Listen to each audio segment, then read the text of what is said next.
کو بیچ دیا، اپنے ضمیر کو بیچ دیا اور اپنے سیاسی آقاؤں کے سامنے جا کر اپنی گردنوں کو جھکا کر سیمانچل کی جنتا کے جذبات کا مذاق بنایا۔ اگر کوئی ستا میں بیٹھے ہے تو نتیش کمار یاد رکھو، تمہاری بھی حیثیت جو ہے وہ بہار کے مکھیہ منتری تم ضرور ہو، مگر تاریخ جب تمہاری تاریخ لکھے گی تو مولوی لکھے گا کہ بھارت میں اگر بی جے پی کو مضبوط کرنے والے کا نام نتیش کمار کے نام سے لکھا جائے گا۔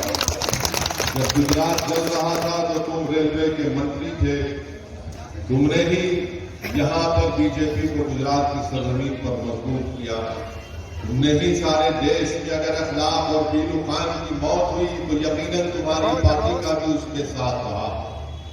اگر نتیش کمار یہ سمجھتے ہیں کہ مجلس مسلمانوں کی پارٹی ہے، نتیش کمار کبھی اپنے گریبان میں جھانک کر بھی آپ دیکھ لو کہ آپ کرمی اور کشواہا سے آگے نہیں بڑھ سکتے۔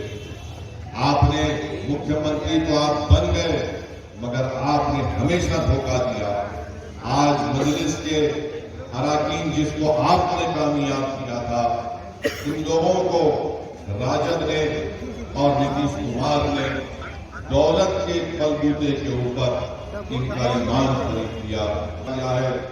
یاد رکھو، مجھے کوئی دھوکہ دے یا دے بھی سکتا ہے، مگر تم نے عوام کو بہت بڑا دھوکہ دیا، جنہوں نے تم پر بھروسہ کیا تھا کہ تم وِدھان سبھا میں جا کر یہاں پر اس وِدھان سبھا کے غریبوں کی آواز کو اٹھاؤ گے، تم سیمانچل کی لڑائی لڑو گے، مگر یہ لوگ اپنے ذاتی مفادات کی تکمیل کے لیے، اپنی ذاتی مقاصد کی تکمیل کے لیے وہ وقت کے حکمرانوں کے آگے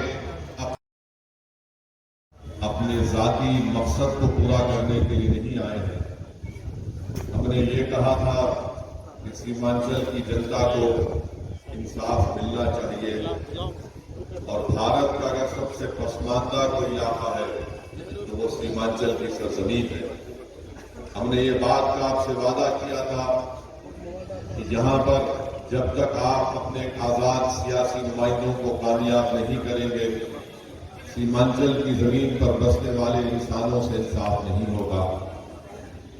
آپ نے ہم کو بتایا تھا آپ کی تکلیف کو کہ کیسے آج بھی جب بارش کا موسم شروع ہوتا ہے تو سال میں 4 سے 5 مہینے آپ لوگ اپنے گھر سے بے گھر ہو جاتے ہیں۔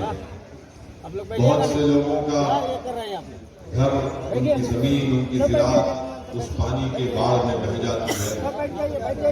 اب یہی وجہ ہے کہ ہم نے اس بات کا آپ سے وعدہ کیا تھا کہ انشاءاللہ تعالی مجلس اتحاد المسلمین سیمانچل کی انصاف کی لڑائی لڑے گی، اور اسی لیے ہم نے اور اختر الایمان صاحب نے یہیں سے ہمارے سیاسی سفر کا آغاز کیا، اور آج بھی میں آپ کو اس بات کا دہرانے آیا ہوں کہ سیمانچل کی لڑائی ہم لڑتے رہیں گے، اور ہم اپنے اس مقصد سے پیچھے ہٹنے والے نہیں ہیں، کیونکہ یہ مجلس کے ذمہ داروں کا، اراکین کا بھی اجلاس ہے۔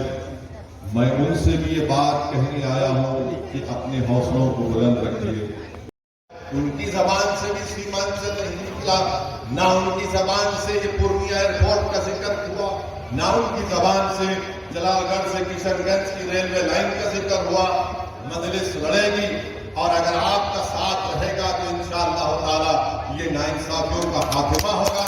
میں ہمارے مجلس کے تمام ذمہ داروں سے اپیل کر رہا ہوں کہ اپنے حوصلوں کو بلند رکھیے۔ ہم اپنا کام کرتے آئے ہیں اور کرتے رہیں گے۔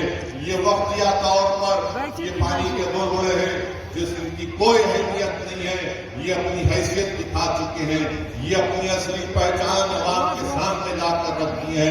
انشاءاللہ تعالی اللہ سبحانہ وتعالی ہمارے لیے کافی ہے، اور جو لوگ غریبوں کے جذبات کا مذاق اڑاتے ہیں، جو لوگ مظلوموں کے انصاف کی لڑائی میں ان کا کھلواڑ کرتے ہیں، انشاءاللہ تعالی اللہ تم کو ظالموں کے حوالے کر دے گا۔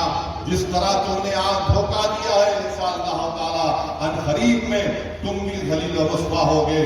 مگر میں آپ سے وعدہ کرنے آیا ہوں کہ مجلس سیمانچل کی لڑائی لڑتی تھی، لڑتی ہے، اور انشاءاللہ لڑتی رہے گی. آپ ہمارا ساتھ دیجیے. یہی تو میرا ساتھ مجھے کہنا تھا.